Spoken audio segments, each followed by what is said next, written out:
દિવસે દેશના પ્રધાનમંત્રી આદરણીય નરેન્દ્રભાઈ મોદી સાહેબ ધરતી બચાવવા માટે ખેડૂત સમૃદ્ધ બને એ માટેના પ્રયાસો કરી રહ્યા છે અને એના ભાગરૂપે આજથી આખા ગુજરાતના 34 જિલ્લાના 265 તાલુકામાં પ્રાકૃતિક કૃષિ શિબિરો એ ખેડૂતો વચ્ચે જઈને કરવા માટે અમારા પ્રદેશ ભારતીય જનતા પાર્ટીના અધ્યક્ષ આદરણીય જગદીશભાઈ વિશ્વકર્મા સાહેબના નેતૃત્વમાં તાલુકે ગામડે જઈને ભારતીય જનતા પાર્ટી કિસાન મોરચો એક જે પહેલ કરવા જઈ રહ્યો છે। આપણા રાજ્યની અંદર ઘણા ખેડૂતોએ પ્રાકૃતિક ખેતી કરી રહ્યા છે। એમાંના એક બેન એનું આજે અમે સન્માન કરીએ છીએ। સન્માન તો કરીએ, સન્માન તો મળે, સન્માન એટલા માટે મળે કે ખેડૂતનો દીકરો હોય, ખેડૂતની દીકરી હોય એ ધરતી સાથે જોડાય અને જો મહેનત કરે ને તો એક કાચું સોનું પેદા કરતો હોય છે। ત્યારે આ બેનની પાસેથી એને કરેલી મહેનત, એને કરેલું પરિશ્રમ અને એમને શા માટે સન્માન મળ્યું એ વાત એમની પાસેથી સાંભળ્યું છે।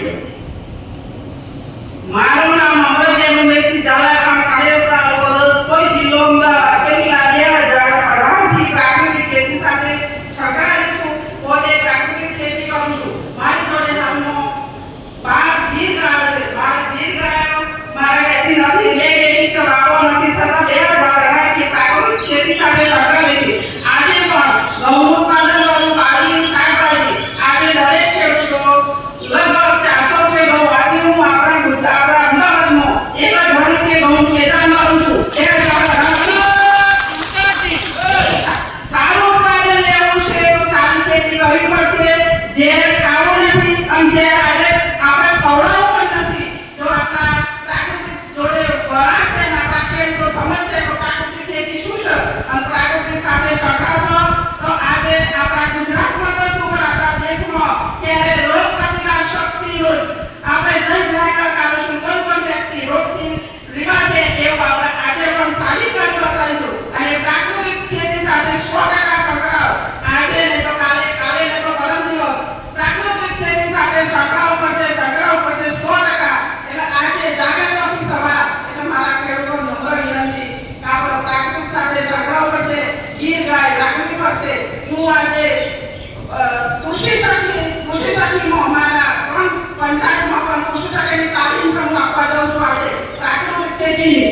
અને અમદાવાદ જિલ્લામાં રસોઈ તાલુકામાં પ્રાકૃતિક ખેતીના સંયોજક તરીકે હું કામ બજાવું છું। અને આજે આત્મામાં જે મારા ગ્રુપ છે મારી સાથે ખેડૂતો આજની તારીખમાં જય હિન્દ, જય જવાન, જય કિસાન।